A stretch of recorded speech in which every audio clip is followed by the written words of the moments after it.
Hello and welcome to the Kent Voices podcast with me, your host, Charlie Gurr. In today's episode, we'll be looking at the steps the university have taken to make studying at Kent accessible. So, without further ado, let's get on with the podcast. Okay, so today's podcast is about accessible information, and I'm joined by two people who would like to let us know more about that. So would you like to introduce yourselves? Yeah, sure. My name's Kasia. I'm the Accessible Information Manager in Student Support and Wellbeing. And I'm Nick. I'm the Assistive Technology Assistant, and I work in the same team as Cass. Great. Okay, first of all, what is the Accessible Information team at the University of Kent? The Accessible Information team is here to assist all students who might need alternative formats or assistive technology to access learning in ways that work for them. So whether you're neurodiverse or you have a special learning difference, whether you have disability, whether that's a print disability or a mobility disability, or if you're deaf or hard of hearing, then we have software and apps and various other sort of resources that we can support you with.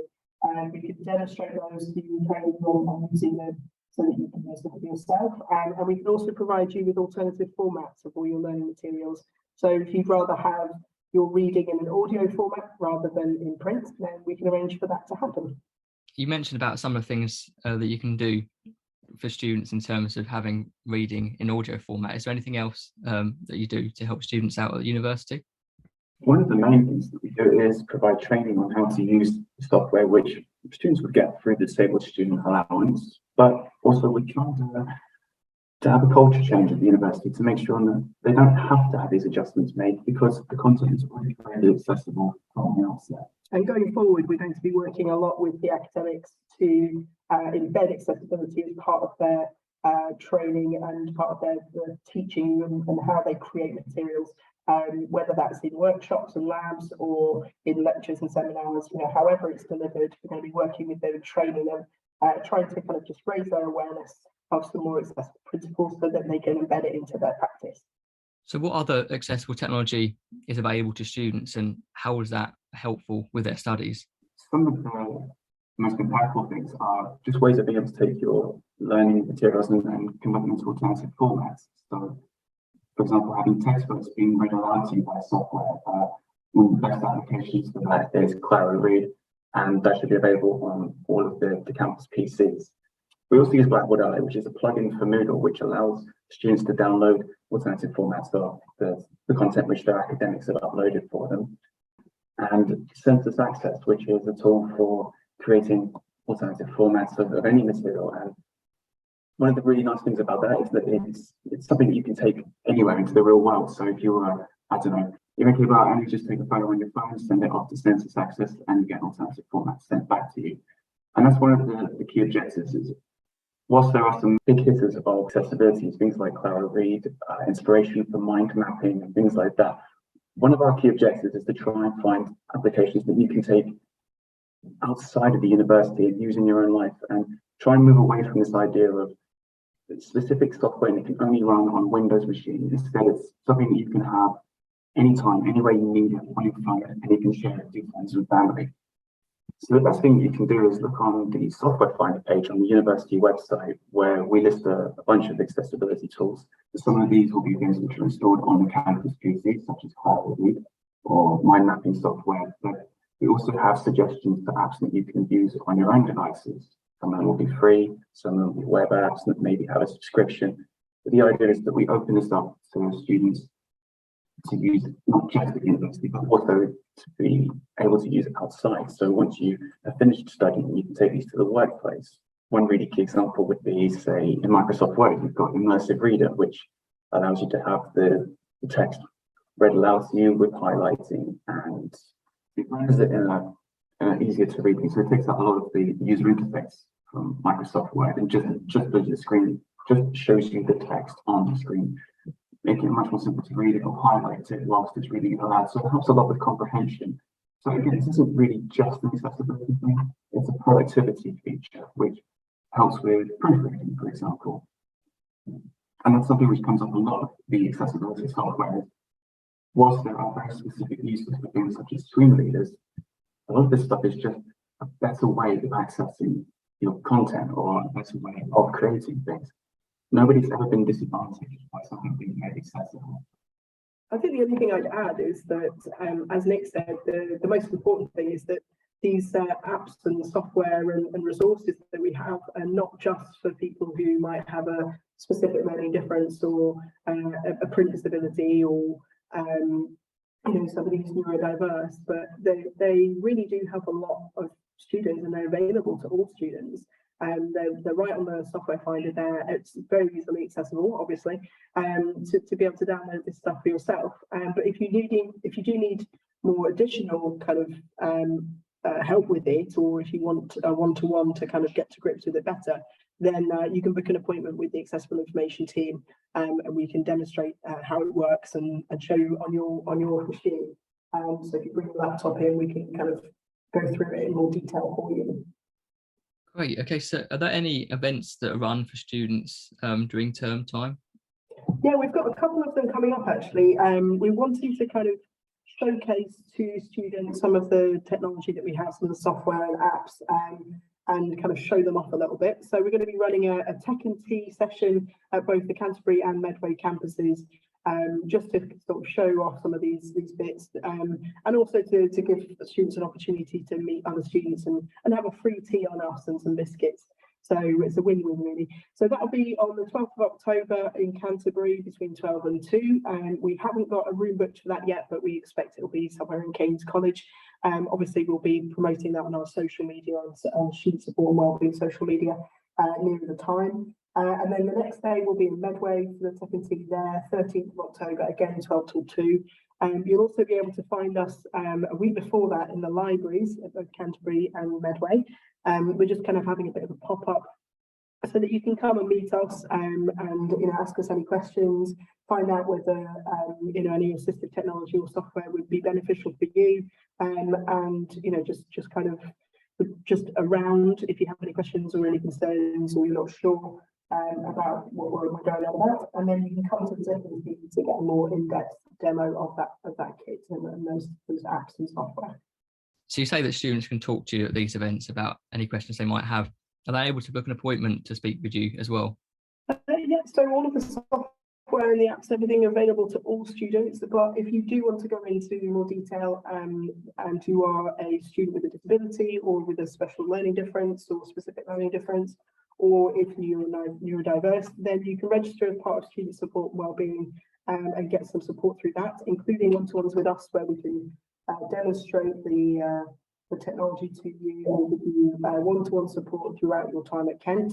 So you can book an appointment with us on our website, which is just kent/accessibility, or you can email us at digitalaccess@kent.ac.uk, and we can arrange that for you. You mentioned about trying to make it accessible for all and making it so that everyone can access this kind of thing. Why is creating accessible content so important then? I mean, why wouldn't it be? I mean, it's such an important issue, and it's only going to get more so. 1 in 5 of us have some kind of disability in the UK, and it's only going to increase. So whether that's a temporary thing or a long-term thing as well, it might just be that you've got an injury to your eye, and at the moment you can't access materials, or it could be something more long-term. It's so important that everybody has equal access and equal opportunities to learn and to develop. And that is so much better if you consider it as part of the user experience and to embed it into the process at the beginning rather than trying to bolt it on later. And really, accessibility is just a buzzword for user experience. It is just about enhancing the user experience for everyone, and offering people opportunities and offering people a diversity of ways to access something. So maybe you don't have a print disability, but you just prefer to listen to your lectures rather than to watch them, or maybe you don't have dyslexia, but having your text highlighted on different paper or with different font colours and sizes is just beneficial to you because that's the way that you understand things. There's nothing wrong with a bit of variety, it's the spice of life. So it's really, if you take away the "this is for disabled people" bit, it is basically it's for people, it's for everyone, and it improves everyone's opportunity and everybody's experience. Basically, accessibility is it's human-centered design. So as we were touching on earlier, it's not exclusively for helping people with a disability to be able to access the content. It's just a better way of accessing things. Yeah, so things like during lockdown, we were doing Teams streaming or Zoom streaming for seminars, etc. We'd already touched on doing this for supporting students with disabilities. So this is something that wasn't completely new to us. It kind of set us the ground for showing there are different ways of accessing learning and teaching content and interacting with the fellow students. But for some people, this isn't just a better way of doing it. It is the only way of them being able to access content. And so it's so important to do it right. And as content creators at the university, whether that be academics creating their lecture slides or students creating their coursework, we have the ability to bake accessibility in from scratch rather than it needs to be a retrospective thing. So a big part of what I do on the alternative formats thing is we take printed textbooks from the library, scan it, and then retrospectively make it accessible for students to be able to use with software such as screen readers or just ways to improve the font size or the color contrast, etc., as per their own requirements and preferences. With the support that we can give to students, obviously we put out things like the software finder and a lot of the guidance on how to make best use of these things on our web pages. They're public facing so that anybody can come along and benefit from this guidance. But really, we have one-to-one support, so I can provide training with students. I can discuss what their specific requirements and challenges are if they register with SSW. And that's something I really recommend because it's not just about the alternative formats, it's about getting a lot more support and having an inclusive learning plan put in place, which, as Kath says, it's just leveling up the playing field for people. We've recently passed a government audit for our digital accessibility, which we were subjected to on my first day in this role, which was an interesting start. I thought they were pranking me, but it was a really good opportunity to see, what we're doing in terms of digital accessibility, in terms of our website, in terms of the reasonable adjustments that we provide. And the Cabinet Office have passed us on that. So we continue to be a sector leader on accessibility, particularly digital accessibility, and we just want to improve and make it a bigger and better service all the time. So we're always looking for feedback from students. We're always looking for ideas or events that we can do. So, we're an open door. Please come and talk to us. Please come and tell us what challenges you have, what ideas you have, so that we can provide more resources, more support for a range of students across the campus. We also work with staff as well, so if you want to find out more about making your content accessible, or if you want to develop your understanding and your awareness of deafness, for example, or visual impairment, or specific learning differences, then we can arrange that training and kind of act as a consultant in your team and come and meet your team and give them some top tips.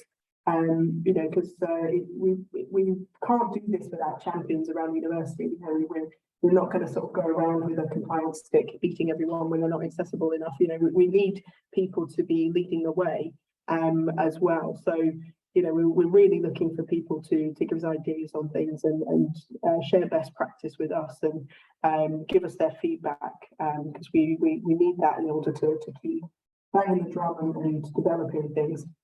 It's a really good point because accessibility is a legal requirement under the Equality Act of 2010. So in addition to the Equality Act, we also have the public sector bodies accessibility regulations, which came out in 2018, which reinforces our legal requirements to provide accessible content. And that's not just lecture materials. This is everything, like the university webpage, emails, stuff which is put on the intranet stuff. Every element of what we're doing needs to be made accessible. So I appreciate that can be very difficult. So we're always there for training, and we put a lot of information out there on the website as to what are the best practices for doing this. But it's a really interesting domain that we're in because of the fact that the public sector bodies regulations applies to things like councils, making sure that they provide forms for people to report, the bin collection didn't happen that Tuesday. Make sure that PDF document is accessible. At the university, we have so much more content and such a wide, diverse amount of content. So things like the sciences and mathematics, the STEM subjects, is a lot more of a challenge. So it's really interesting to meet with staff and students to discuss what their unique requirements are. If you're a member of staff and you want to find out more about making your content accessible or get some training or some consultancy for your team, then you can email us at digitalaccess@kent.ac.uk. You can also check out our website, which is just kent/accessibility, which has loads of resources and bits of information for both staff and students.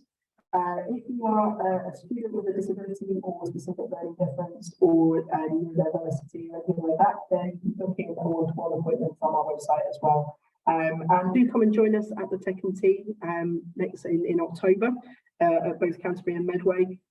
We look forward to meeting lots of students there and having lots of cups of tea and biscuits. That's the most important thing. But yeah, come and talk to us there if you have any concerns or questions, or if you think that accessible technology and accessible information and formats can benefit you, then come along to that. Or you'll see us hanging around in the library foyers the week before that as well. So lots of ways to get in touch. And of course, you can always post any questions or queries on the Student Support and Wellbeing social media accounts on Instagram and Twitter, which is just @KentSSW. So one of the key inspirations of this is the work and the legacy of Professor Mike Oliver, who came up with the idea of the social model of disability, where basically it's not the individual and their disability that's at fault, but it's actually, there's a barrier that's been put in place by, well, I don't know, in our case, I suppose it would be buying exclusively print textbooks or... By society in general. Well, yeah, it's a disabling environment rather than the person's kind of medical or physical condition, isn't it? And it's so important to move away from, there's something wrong with you, and to, how can we support you in accessing things in the way that you need? And that's essentially what accessible information is essentially ramps and lifts for texts and for learning materials and for digital services and apps and things like that. And it's about, like you said earlier, about putting the person at the centre, and recognising that everybody's different and that everybody has individual needs, and that's the kind of core value of the social model of disability. It's not the individual that's disabled; it is the society and the environment that disables them. So I think, and Mike Oliver was a graduate of Kent as well, so very proud legacy. Indeed, he's an absolute hero of mine and in general to the disability community, a massive hero, and massive hero of yours as well, isn't he? Yeah, and fantastic guy he was as well. But whilst people like Mike Oliver will take up the battle to try and get better access and quality, one of the bigger concerns is that I'm aware that some students just don't want to disclose that they have additional requirements. And so even just looking back at how things have changed since when I was a student, like 4 or 5 years ago now or more, I don't want to think about how long ago it actually was, but we had certain bits of software which were installed on certain computers in the library, so it was really much more limiting to be able to get that equal access. Whereas now we use things like census access or Blackboard Ally. We're just mainstreaming ways to create your own alternative formats. And a really important part of that is that you're empowering the user. I don't want to be the gatekeeper to anybody's studies at university. So by having these built-in solutions like Blackboard Ally, we're showing the students how they can self-serve and become self-sufficient, and also through the training I can show which apps they can go and download. It's essentially the difference between giving somebody a fish and teaching them the fish, isn't it? Absolutely. It's getting people to take ownership of their learning experience, and that's essentially what accessibility is giving people the opportunity to access their learning in their way, in a way that's going to work for them. And it's the same with staff. When we work with staff, I think there's a fear that accessibility is hard, or to make something accessible is really difficult and challenging. It really isn't and doesn't need to be. We can kind of just show them a couple of tricks and tips. And some of them are really inbuilt in the things that we use every day. Like Microsoft Word has an accessibility checker in the review tab, which is really, really easy. And it just basically checks that any images have alternative text, so that if you're a screen reader, you can hear the description of an image that's in that document. Or it checks the reading order to make sure that if you've moved a section into another area after you've finished writing it, that it's still read on a screen reader in the order that you want it to be displayed in. So it's really not that difficult, but people just don't know where to look. And so that's a big part of our team's focus is to kind of reduce the barriers of accessibility in itself. Try to get people thinking more accessibly and embedding it into their practice. And that goes for students as well. That's why we really encourage students to take a look at the Making Your Content Accessible webpage, because you are content creators of the future. You're going to be the lecturers of the future. You're going to be the journalists of the future. You're going to be the people, creating content, digital or otherwise, in the future. And equality, diversity, and inclusivity is such a core principle at Kent, and we want you to go forward into the world of work, embedding that into your own practice and having the tools to do that. And if we do our jobs right, we're essentially putting ourselves out of a job in a few years' time. If we try to get everybody to be accessible in everything they do as they create it, then in a few years they won't need us. We should probably rethink this. Okay, cool. Thank you very much, both of you, for coming along and letting us know more about what is available at the University of Kent. Thanks very much. Bye. Unfortunately, that's all we have time for on this episode of the Kent Voices podcast. This podcast was brought to you by Student Services at the University of Kent. For more information, visit www.kent.ac.uk/student services.